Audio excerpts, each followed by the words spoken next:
बिस्मिल्लाहिर्रहमानिर्रहीम। अस्सलामु अलैकुम वरहमतुल्लाहि वबरकातुह।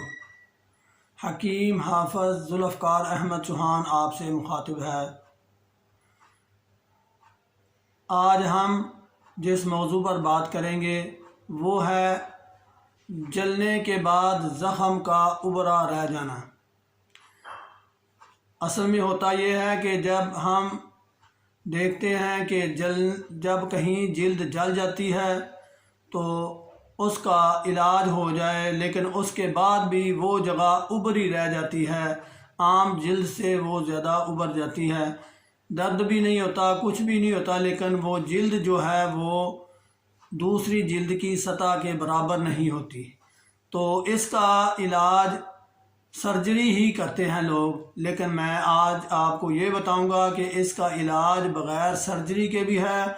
और अगर आप इस तरह जो मैं आपको बताने लगा हूँ इलाज कर लें तो सर्जरी की ज़रूरत नहीं पड़ेगी और ये जिल्द जो उभर गई है वो बराबर हो जाएगी।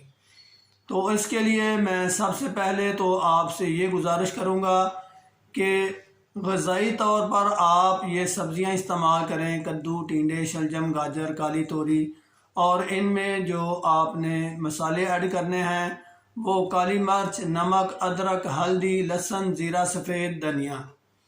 इसके अलावा जो फल इस्तेमाल करने हैं वो मैं आपसे गुजारिश कर दूं कि फल इस सूरत हाल में आप मैंगो इस्तेमाल कर सकते हैं, खुबानी, खरबूजा, अमरूद, मौसमी, बदाना, अनार, गरमा, कच्ची गरी, ये सारे फल इस्तेमाल किए जा सकते हैं ऐसी सूरत हाल में।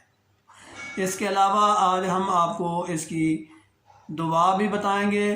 तो दवा के तौर पर आपने 0 कैप्सूल ले लेने हैं खाली, और उनमें पिसी हुई हल्दी भर लेनी है। सिर्फ पिसी हुई हल्दी आप उनमें भर लें, और सुबह, दोपहर, शाम एक कैप्सूल दूध जिसमें शहद मिला हो, 1 कप दूध जिसमें 1 चम्मच या 2 चम्मच आपके मिजाज के मुताबिक उसमें शहद मिला लें। नीम गर्म दूध होना चाहिए।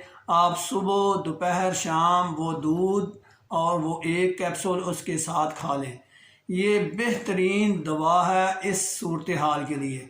जो भी इस्तेमाल करेगा इंशाल्लाह हमें दुआओं से ज़रूर नवाजेगा, और ये जो जिल्द उभरी हुई है वो चंद ही हफ्तों में ख़त्म हो जाएगी और बराबर हो जाएगी सतह के। आप हमारा अगर ये चैनल सब्सक्राइब नहीं किया तो ज़रूर करें, ताकि हम आपको ऐसी मुफीद वीडियोज़ पहुँचाते रहें। वमा अलैना इल्लल बलाग। अस्सलामु अलैकुम वरहमतुल्लाहि वबरकातुहू।